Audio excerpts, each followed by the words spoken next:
Les essentiels du bassin avec les défis des éco-barbottes et je suis ravi d'accueillir, après avoir interviewé Xavier Paris la semaine dernière, un premier portrait d'un éco-barbotte. Et avec nous Alexandra Poliat.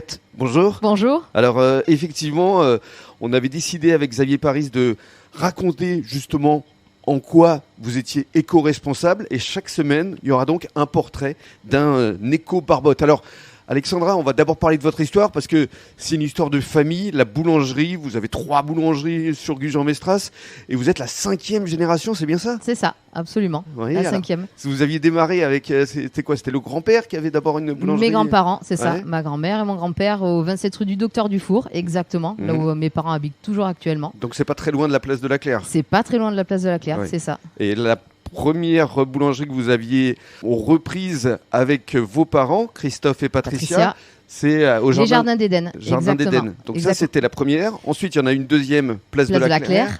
Et la troisième où on se situe, Le Fournil des Barbeaux. le Fournil des Barbeaux. Alors justement, on est derrière la boutique. Là, on est vraiment dans l'antre. Alors, on est dans le labo pâtissier. Alors, parlez-nous de votre équipe parce qu'il y a une quarantaine de personnes qui travaillent avec vous. Ouais, c'est ça. Quarantaine de personnes avec le sourire, avec le Il faut. plaisir de partager. Toujours, ouais, c'est ça. Une quarantaine de personnes de tous horizons, des reconversions, des personnes qui sont avec nous depuis plusieurs années. Ouais, mais même on a l'Éden, chef boulanger, Alexandre, le premier apprenti de mes parents, qui est toujours là, bon, qui a fait d'autres choses entre-temps, mais qui est revenu quand on a ouvert les Jardins d'Éden. Voilà, donc, C'était il y a combien de temps déjà ? on a ouvert en décembre 2009, si je me trompe D'accord. pas. Donc Ouais. ça fait 13-14 ans, on Ouais, va à dire. peu près, ouais. Et Ouais. ici où on se trouve, c'est la plus récente. Ça, c'est la plus récente, le Fournil des Barbeaux, qu'on a repris après Monsieur et Madame Chambre, Mhm. depuis juin 2021. D'accord. Voilà. Donc ça fera 2 ans dans quelques Ouais, mois. 2 ans cet été, c'est ça. Et ici, particularité dans l'équipe, bon, il y en a plusieurs. David, qui est le fils de Monsieur et Madame Chambre, qui est toujours là, Mhm. voilà, qui est chef boulanger, qui était chef pâtissier, puis avec ses désirs, donc il a voulu passer au Fournil. Donc voilà. Après, on a le sous-chef, c'est Aurélien, pareil, qui était premier apprenti avec mes parents. Mhm. Donc, Il y a une belle histoire de famille et de fidélité également. ouais, exactement. Ouais, Et ouais. ça, c'est un gage de bonne ambiance au sein Ouais, d'une équipe. ben ouais, complètement. Alors Ouais. parlons maintenant justement de votre éco-responsabilité.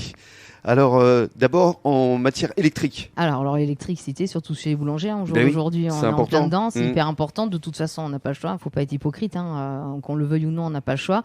Mais réduction énergie, nous, on n'a pas grand-chose à faire. On fait ce qu'on peut avec ce qu'on a. Les éclairages LED, de toute façon, elles y sont depuis longtemps. On éteint nos enseignes à la fermeture, à l'ouverture des boutiques. Ça, c'est obligatoire aussi. Maintenant, on éteint les sols des fours inutilisés.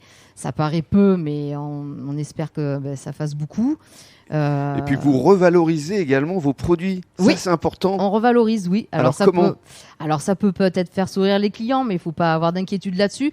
Croissants chocolatines qui sont invendus, nous on les revalorise en croissant jambon, croissant choco amande, voilà, et qui ont du succès. C'est super bon. Hein. C'est pas parce que c'est de la veille que voilà, c'est pas top. Et même le pain aussi. Le pain, on fait les croque-monsieur, les croûtons pour les salades, voilà. Après on a pour les animaux de la ferme, on a plein de clients qui viennent nous récupérer le pain dur. Donc voilà. Et puis parlez-nous également de votre farine, parce que là aussi il y a un côté bio et éthique. Oui. Absolument. Alors surtout sur le Fournil des Barbeaux, donc on travaille avec le moulin du Cournot, qui est un moulin sur Bordeaux, qui a une éthique super, avec des farines essentiellement label rouge, CRC, donc bio, et avec des super belles recettes. On a avec du levain naturel, voilà. Donc l'éco-responsabilité, c'est dans votre ADN. Ouais. Ici.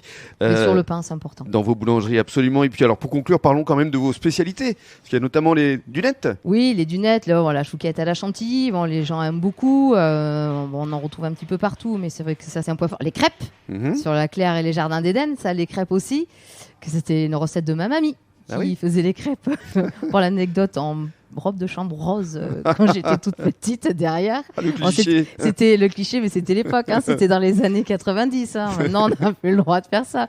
Mais oui, ma mamie, en robe de chambre rose, en train de faire ses crêpes avec mamie Nénette, qui travaillait aussi avec ma mamie à l'époque.